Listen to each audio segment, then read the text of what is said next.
宋人有春日寻圣地、赏春景的踏青习俗，这一习俗在传世画作中多有展现。今人通过一名画家的春山熏木图，可循着宋人的足迹，感受这份名利和美好。此图现藏于美国大都会博物馆，已入编宋画全集。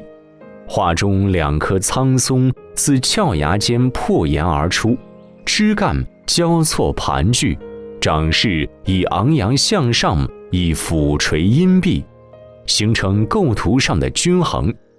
枝头松针繁密，如华盖般护卫着半山腰的凉亭屋舍和若干花树。天色已暗，重重山峦如睡曲一般静谧。转瞬，月亮已升上天空，然而薄薄晚蓝之中，仍透出几许夕阳的余晖，可谓写尽春山日暮的动人之色。白日饱览风光的义士，此刻驻足山亭，不忍离去，颇有春山多胜事，赏玩夜忘归的诗意。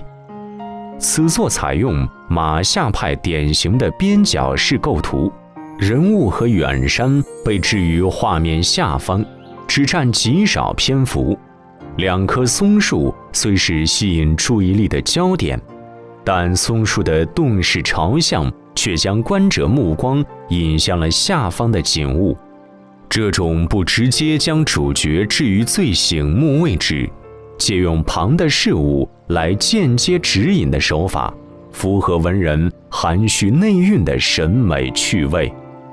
山石用笔刚劲，墨色丰润，有马夏神韵，赋予作品一种力量沉淀之后的清苍之趣。